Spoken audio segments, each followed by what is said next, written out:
My husband told his whole family to dump all the kids on me and made me the family daycare. He never expected what I did after.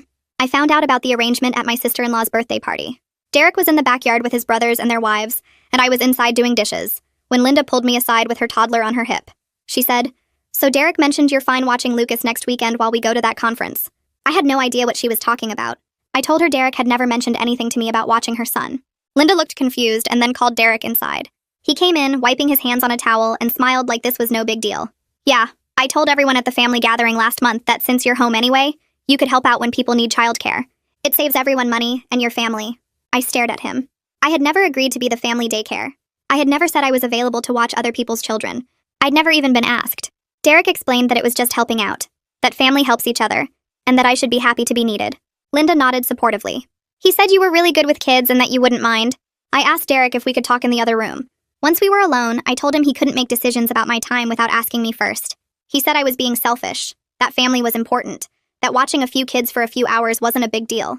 I told him it was a very big deal to me, and he needed to call everyone back and tell them the arrangement was off. He said he'd think about it. The first drop-off was the following Saturday. Derek's brother showed up at 8 in the morning with his 2 kids, ages 3 and 5, without warning. He said Derek told him to bring them early. I hadn't even had coffee yet. When I told him I couldn't take them, Derek appeared and asked why I was making this difficult. His brother left the 2 kids in our living room and drove away. That was the beginning. Over the next 3 weeks, Derek's entire extended family seemed to believe I'd become free childcare. His cousin dropped off her infant twice without a car seat, just handing me the baby and leaving. His other sister came by with 3 kids and said she'd be back in 6 hours. One of them got sick in our bathroom. Another one broke a lamp. My own child stopped getting my attention because I was managing 5 other children on a Tuesday afternoon while Derek was at work. I finally told Derek I was done. I said he needed to tell his family immediately that this wasn't happening anymore. He said I was being dramatic. He said people depended on me now. He said real wives helped their husbands' families. He said I was selfish for not wanting to be part of the family support system. He said his mother had watched his siblings' kids all the time and nobody ever complained. His mother chose to do that, I said. "You made this choice for me without my permission. That's different." But he'd already decided my objection wasn't valid. He told his family I was just tired and would be fine once I adjusted. The next Saturday, 5 kids showed up at our door. 5. His brother, his cousin, and his sister all dropped kids off between 8 and 9 in the morning, all with vague pickup times, all expecting me to manage them while Derek went to play golf. I called him while he was on the course. I told him to come home immediately. He said it was too late to cancel, and I was a stay-at-home mom, so this was literally what I did all day. I told him I did childcare for 1 child, not 6. I told him if he didn't come home, I was leaving. He laughed and said I wouldn't actually do that. I packed a bag, loaded my own child into the car, and drove to my mother's house. I left all 5 of his relatives' children in our living room, unsupervised. His family started calling within 20 minutes. Derek called from the golf course, frantically asking where I was.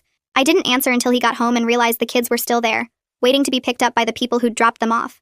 I told him I was at my mother's house and I was staying until he called every single member of his family and told them the childcare arrangement was permanently finished. It took 3 days before he finally called his family back.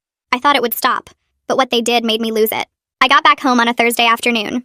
Derek had spent 3 days calling his family, or so he said, telling them the childcare arrangement was permanently over. He seemed relieved when I agreed to come home, like everything was fixed now. I unpacked my bag and tried to settle back into normal life. My daughter was happy to be in her own room again. Derek made dinner that night and we ate mostly in silence. He kept saying things would be different now, that his family understood. I wanted to believe him. 2 days later, on Saturday morning, my phone buzzed with a text. It was from Layla. The message said, "Hey, so when are you going to be back to normal? I need to drop off the kids next Saturday for a few hours." I stared at the screen. Back to normal. Like the past month had just been me having some kind of breakdown. Like Derek had actually told her anything real. I felt my stomach drop. Another text came through while I was still processing the first one. This one was from Derek's cousin asking if I could watch her baby on Tuesday afternoon since Derek mentioned I was feeling better now. Feeling better. I opened my text history and started taking screenshots. Layla's message asking when I'd be back to normal. The cousin asking about Tuesday. Then I scrolled further and found more. Derek's other sister had texted 3 days ago asking if the situation was resolved yet, because she needed coverage for next month. His brother had sent a message yesterday saying he appreciated my flexibility, and family came first. Every single message made it clear that Derek had not told them the arrangement was over. He'd told them I was being dramatic. He'd told them I needed time to calm down. He'd told them I would come around once I stopped overreacting. I saved every screenshot to a folder. My hands were shaking. I walked into the living room where Derek was watching television. I held up my phone and showed him Layla's text. He glanced at it and shrugged. "She probably just didn't understand what I meant," he said. I showed him the next screenshot. And the next. And the next. Derek's face changed as I kept showing him message after message. He finally held up his hand and told me to stop. I asked him what exactly he told his family when he called them. Derek rubbed his face and admitted he'd told them a softer version of events. He said he didn't want them thinking badly of him. He said he explained that I was stressed and needed some space, but that things would probably work out once I had time to adjust. I felt something break inside me. I told him he lied to me. He promised he would tell them the arrangement was over, and instead he told them I was being dramatic and would get over it. Derek got defensive. He said I was making him look like a bad son and a bad brother by refusing to help family. He said his whole family thought he married someone selfish, and he was trying to manage their expectations while also keeping me happy. Keeping me happy. Like my clearly stated boundary about not being volunteered for childcare without my consent was just some mood he needed to manage. I told Derek this wasn't about childcare anymore. This was about him lying to me. This was about him prioritizing what his family thought of him over what I actually said I needed. This was about him making decisions about my life and my time without ever asking me first. Derek said I was blowing this out of proportion. He said marriage meant compromise. He said I was acting like he committed some terrible crime when all he did was try to help his family and keep the peace. I pointed out that compromise requires both people to agree. He made a unilateral decision to volunteer my time without asking me. Then when I objected, he lied about fixing it. That's not compromise. That's him doing whatever he wants and expecting me to go along with it. Derek got up from the couch. He said his family thought I was being selfish and maybe they had a point. He said real partners supported each other's families. He said I was creating drama where there didn't need to be any.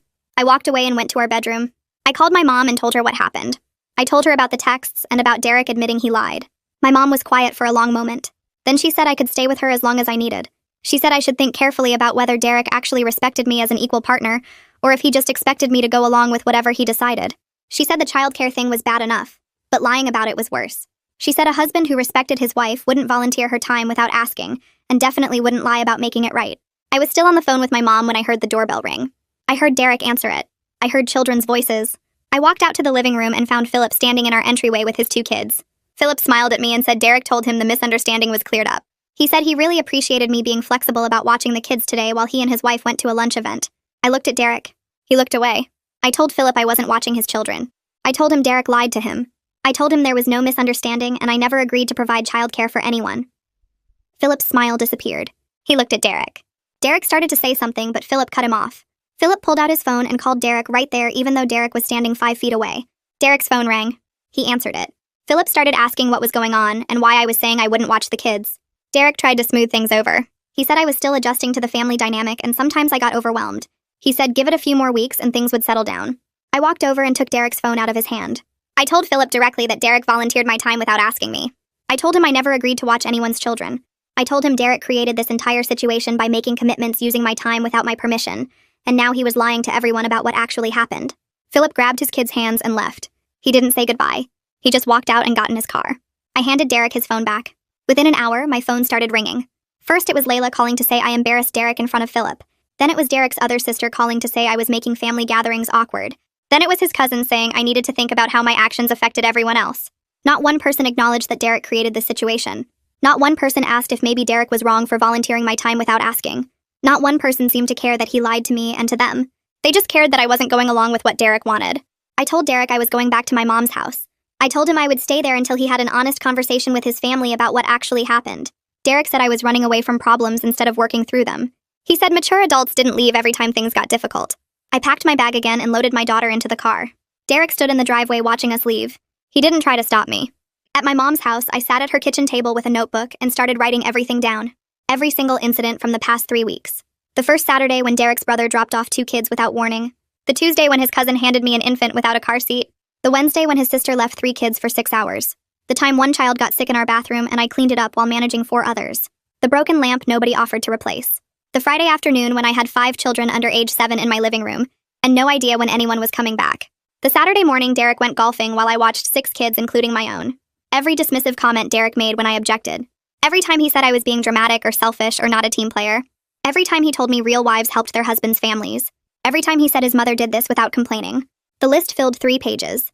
I kept remembering more things. The time I had to cancel a doctor appointment because Derek's sister dropped off kids early. The afternoon I missed my own daughter's school event because I was watching someone else's children. The evening Derek came home and asked why I looked tired when I'd just been home all day. I stared at the pages and realized how much worse it was than I'd even acknowledged to myself. My mom came into the kitchen and poured herself coffee. She sat down across from me and I pushed the notebook toward her. She read through all 3 pages without saying anything. When she finished, she looked up at me with this serious expression. She asked if this was the first time Derek had made decisions about my life without asking me. I opened my mouth to say yes, but then I stopped. I thought about how Derek decided we'd spend every Christmas with his family without discussing it with me first. How he told his parents we'd host Thanksgiving before checking if I was okay with that. How he signed us up for his brother's moving help without asking if I was free that weekend. How he committed us to watching his parents' dog for 2 weeks while they vacationed without seeing if I was comfortable with that. How he bought a new truck without talking to me about the budget impact. How he was invited his friends over for poker night and told me about it the day they showed up. The pattern had been there since we got married. I just never connected it all together before. I told my mom it wasn't the first time. She nodded like she'd already known the answer. My phone rang. Derek's cousin Seth. I almost didn't answer, but my mom said I should hear what he had to say. I put it on speaker. Seth started talking immediately about how he heard I was refusing to be part of the family support system. He said family helps each other and that's how it works. He said I was being individualistic and selfish. He said Derek was trying to bring everyone closer together, and I was making it difficult. No. He said his wife watched his sister's kids all the time and never complained about it. He said that's what family does. He talked for 3 straight minutes without letting me get a word in. When he finally paused, I asked him one question. Did anyone ask me before deciding I would provide free childcare for the entire extended family? Seth said that wasn't the point. He said that's not how family works.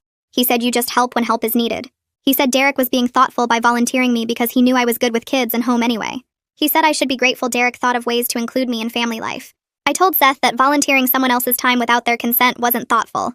I said it was controlling. I said Derek made commitments using my time without my permission and that wasn't okay. Seth got quiet for a second. Then he said I had modern ideas about marriage that didn't align with family values. He said traditional families support each other without keeping score. He said I was bringing toxic independence into what should be a communal family structure.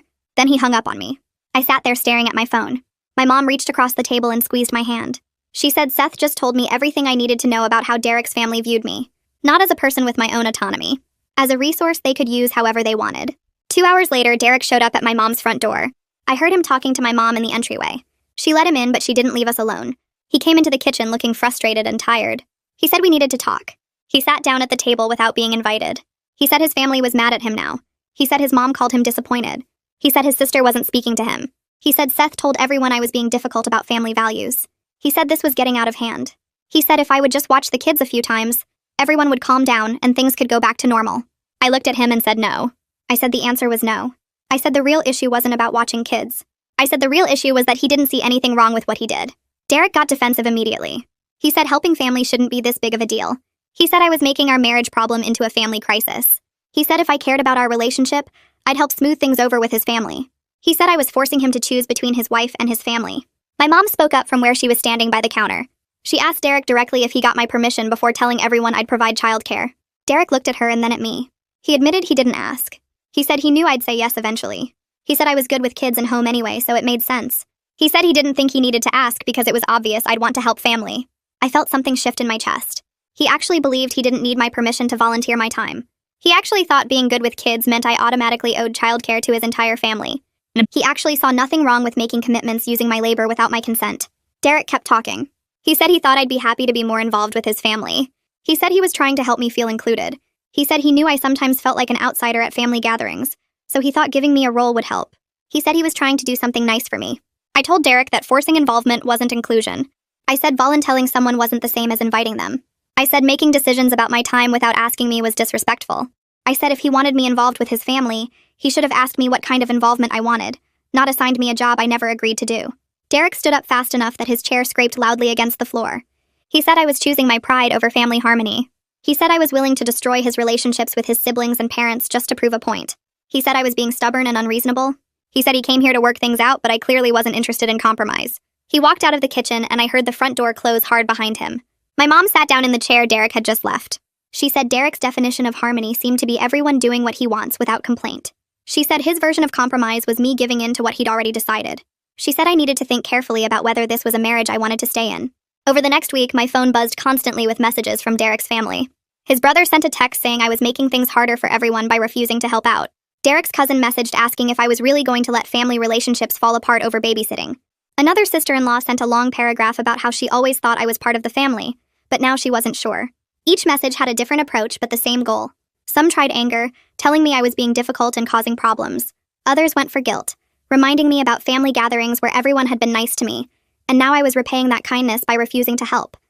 A few used the concerned approach, saying they were worried about my marriage and mental state, suggesting maybe I was overwhelmed and not thinking clearly. I read each message and felt the same frustration building. Nobody was asking why I was upset. Nobody was questioning whether Derek should have asked me first. They were all focused on getting me to change my mind and go back to being their free childcare.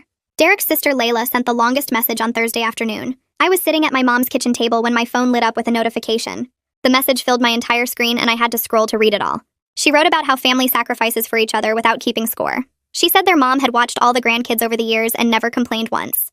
She said that's what family does. They help each other through busy times and hard seasons. She wrote that I was being selfish by making this about me instead of thinking about the bigger picture of family support.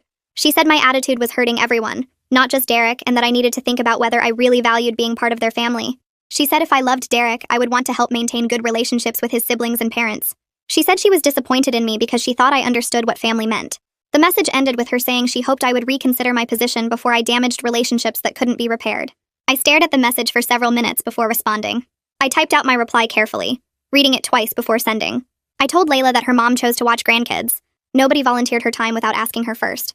Nobody showed up at her door with children and expected her to take them without any discussion. I explained that Derek made commitments using my time without my knowledge or consent. I said that wasn't sacrifice. That was being voluntold. I wrote that I would have been happy to discuss helping with childcare if anyone had actually asked me, but nobody did. Derek decided for me and then told everyone I agreed when I never said anything of the sort. I said the issue wasn't about helping family, it was about respect and consent and basic communication. I told her that volunteering someone else's time without asking them first isn't thoughtful or helpful. It's controlling and disrespectful. Layla replied within an hour. Her message was shorter this time, but sharper. She said I was overthinking the whole situation and making it about control issues when it was really just about helping family. She wrote that I was creating drama where there didn't need to be any. She said if I really loved Derek, I would want to support his family relationships, instead of making him choose between his wife and his family. She said I was being inflexible and rigid about something that should have been simple. She wrote that maybe I needed to think about why I was so focused on having everything my way instead of compromising. She said marriage was about give and take, and all she was seeing from me was take. The message felt like an attack disguised as concern.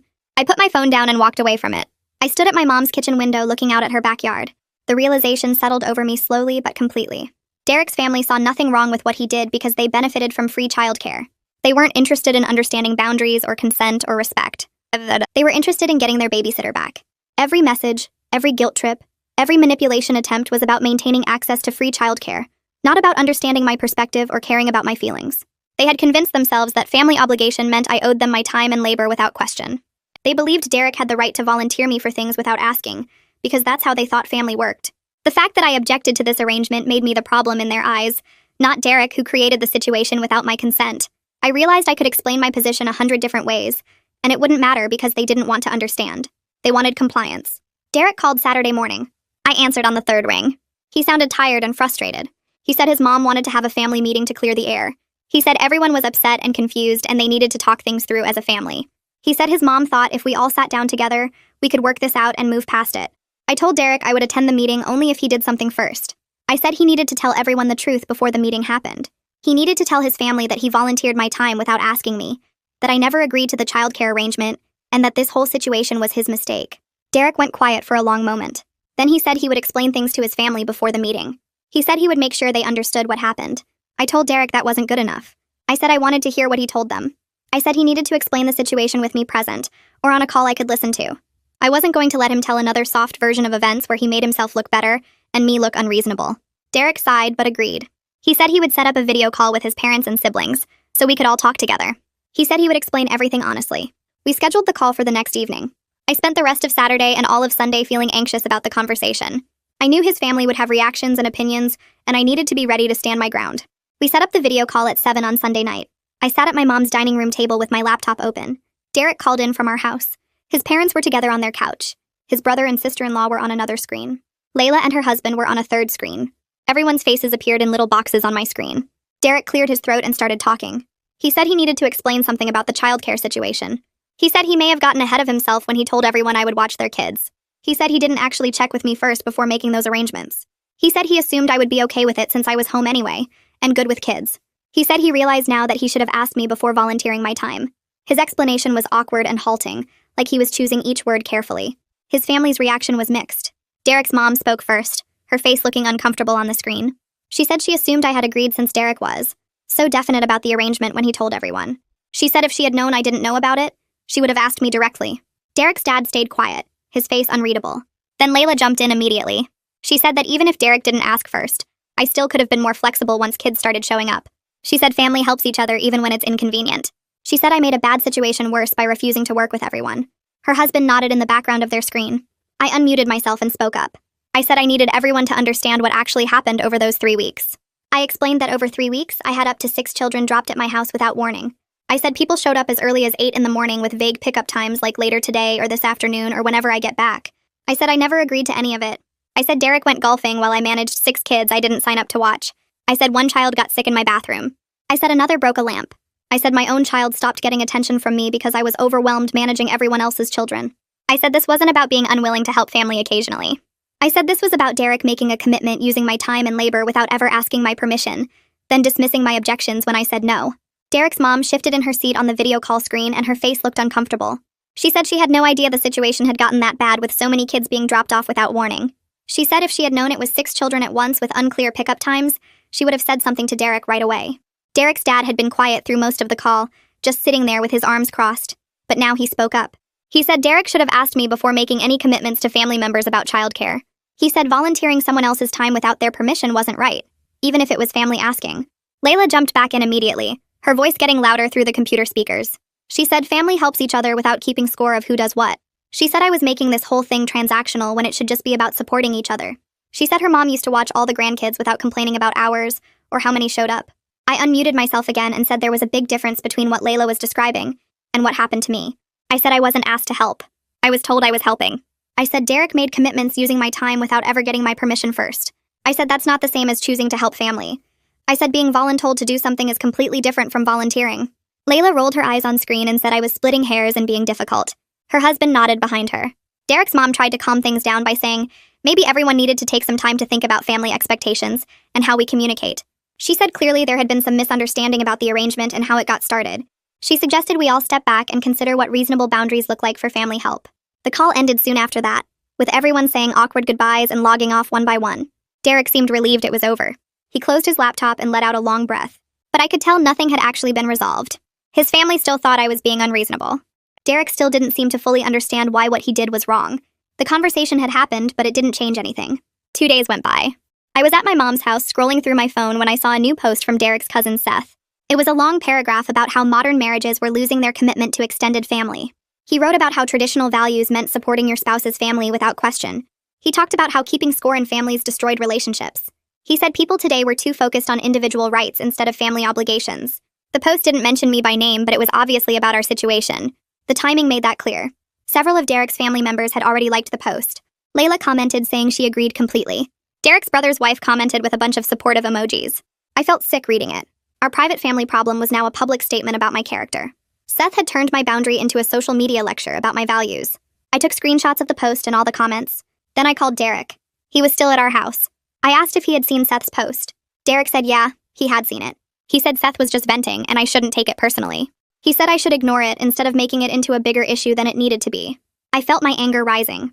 I told Derek that his family was now publicly shaming me because I wouldn't provide free childcare that I never agreed to in the first place.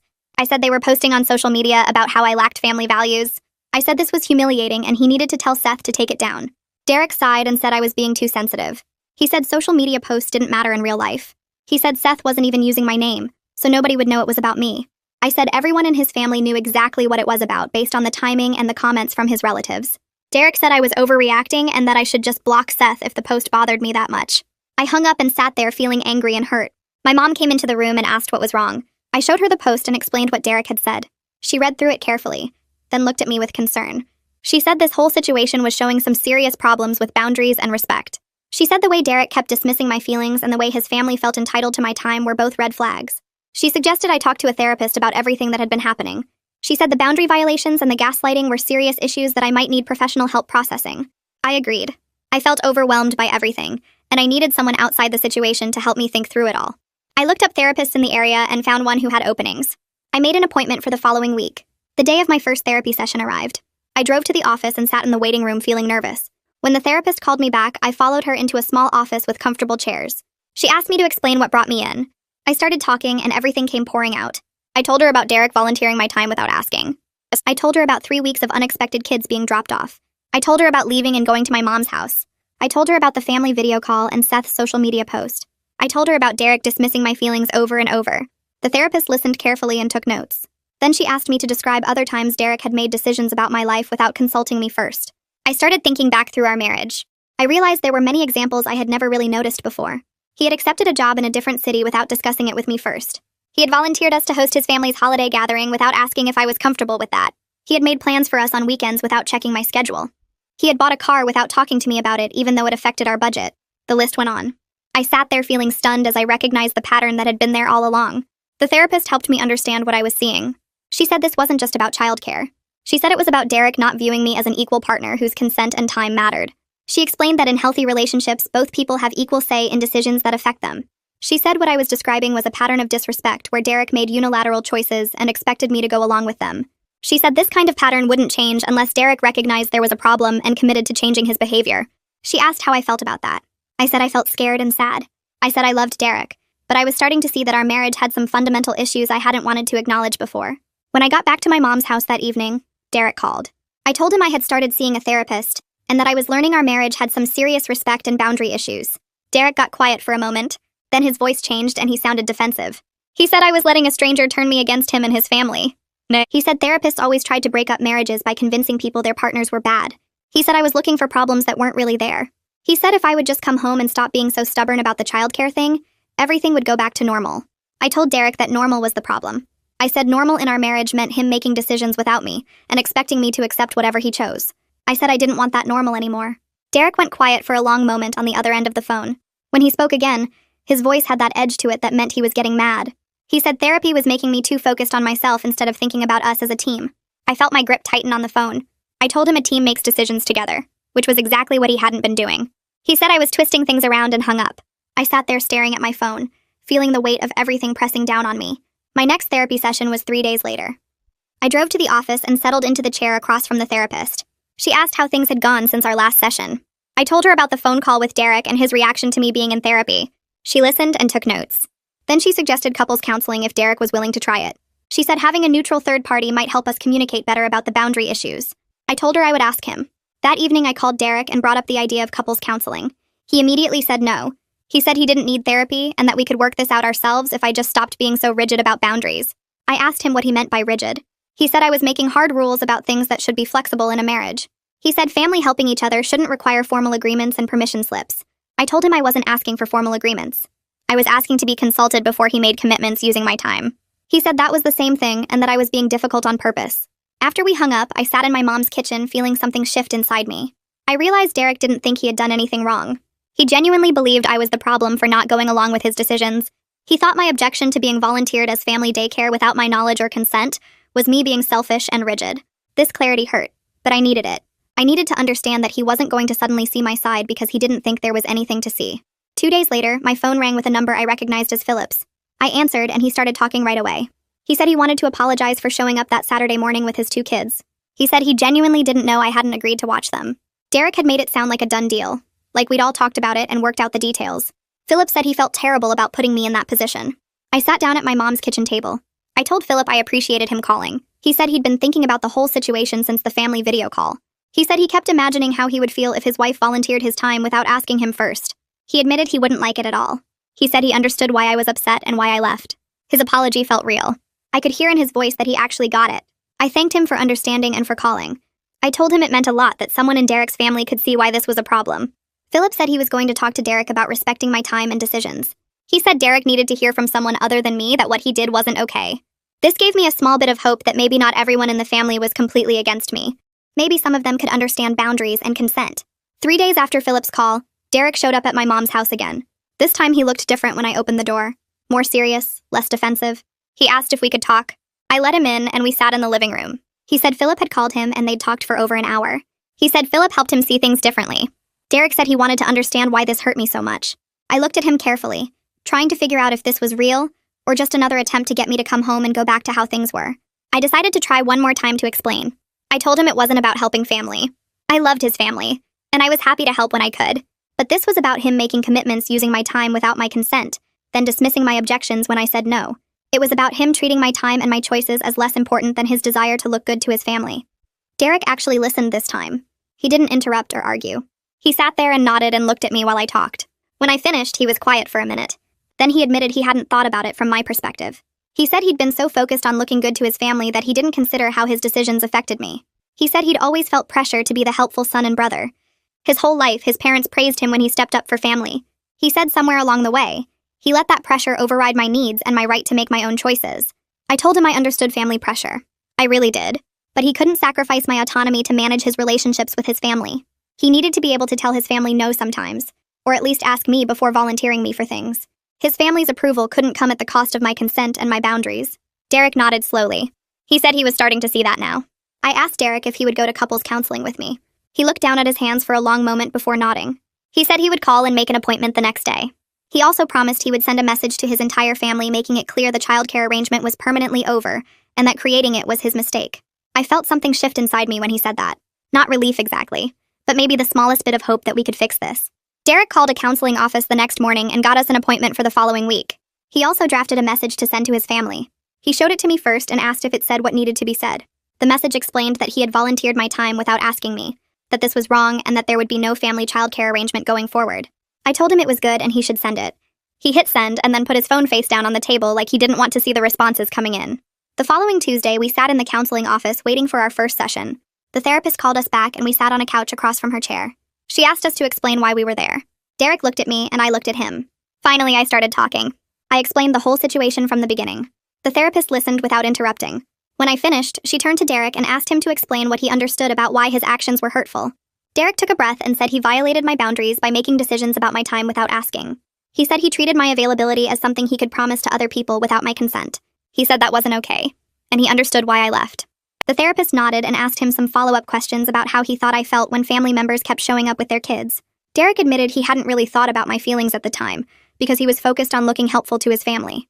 Over the next several sessions, the therapist worked with us on how we communicate and make decisions. She pointed out that Derek had a pattern of making choices and then informing me instead of discussing things together first. Derek admitted this was true.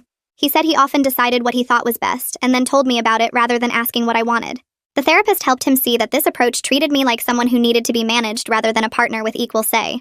Derek said he never thought about it that way before, but he could see how his behavior came across as controlling. The therapist gave us homework assignments about checking in with each other before making commitments that affected both of us. We went to counseling every week for 2 months. During that time, Derek started to understand that his family's expectations didn't override my right to make my own choices about my time. He began setting boundaries with his family when they made demands. When his cousin called asking for a favor, Derek said he needed to check with me first instead of just agreeing. When Layla texted about getting together, Derek asked me if I wanted to go instead of telling her we'd be there. These small changes felt significant because they showed Derek was actually trying to do things differently. 3 weeks after our first session, Derek sent his message to the extended family. He wrote that he had made a mistake by volunteering my time without asking me first. He explained that there would be no family childcare arrangement going forward. He said this was his error, and he took full responsibility for creating an unfair situation. Some family members responded with supportive messages saying they understood. Philip texted back that he appreciated Derek being honest about what happened. A few people didn't respond at all, which felt like they were ignoring the message on purpose. Layla responded 2 days later with a snarky text. She wrote that she would remember this when Derek needed help from family in the future. Her message made it clear she thought we were being selfish, and that family was supposed to help each other without keeping score. Derek read her text and then wrote back. He told Layla that was her choice to make, but he wasn't going to pressure me into providing free childcare just to maintain family approval. He said he valued his marriage more than he valued looking good to relatives. Layla didn't respond after that.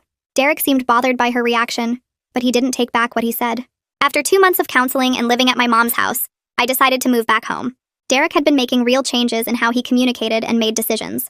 He was checking with me before agreeing to things. He was setting boundaries with his family. He seemed to genuinely understand why what he did was wrong. I felt cautiously optimistic that we could make our marriage work if he kept making these changes.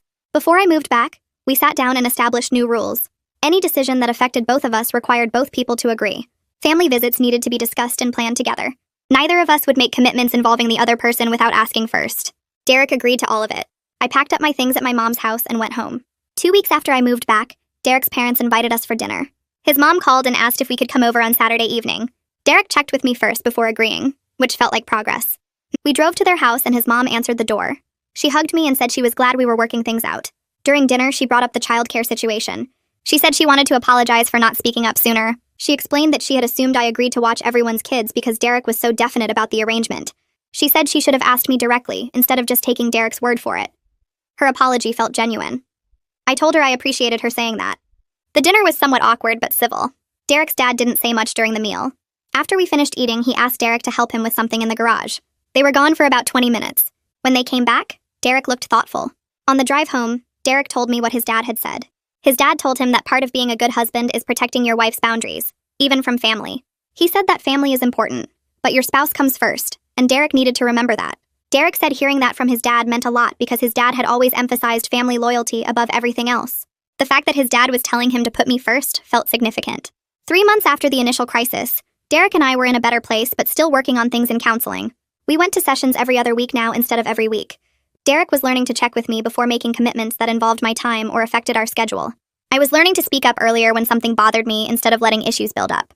Our therapist said we were making good progress on communication and decision-making. Derek's relationship with some family members had changed. Some people accepted the new boundaries and now asked me directly if I was available to watch kids occasionally, which I sometimes agreed to when it worked for my schedule.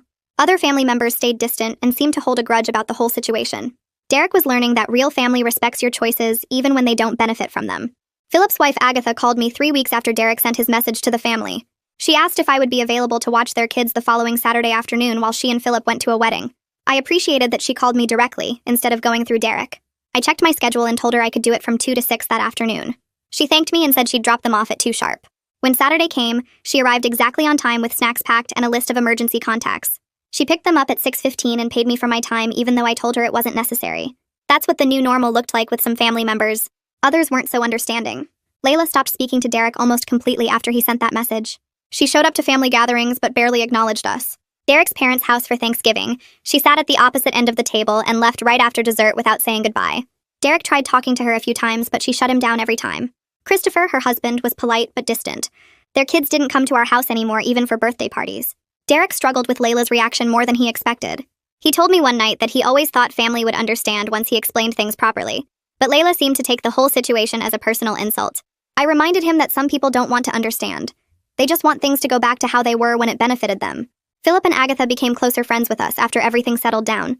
They invited us over for dinner regularly, and Philip told Derek he respected him for standing up for his marriage even when it made family relationships complicated. My therapist helped me work through my feelings about the family members who stayed angry. I told her I felt guilty sometimes that my boundaries had caused problems in Derek's family relationships. She asked me if I thought those relationships were healthy to begin with, if they only worked when I was providing free labor without consent. I realized she had a point.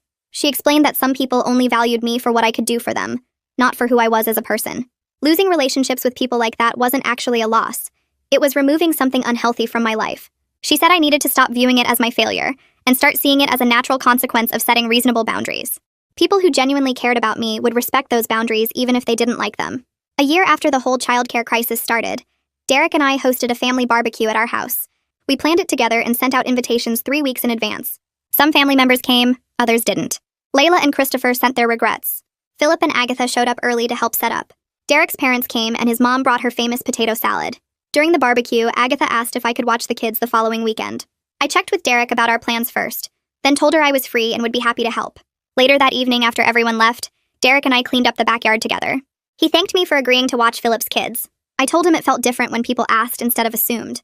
He agreed and said he finally understood why his original arrangement had been so wrong. Our marriage was stronger because we learned to talk to each other before making decisions that affected both of us. We still went to counseling once a month to keep working on communication. The boundaries I fought for became our new normal. Some family relationships stayed damaged and probably always would be. But my relationship with Derek was healthier because we both learned that being married means respecting each other's choices and time.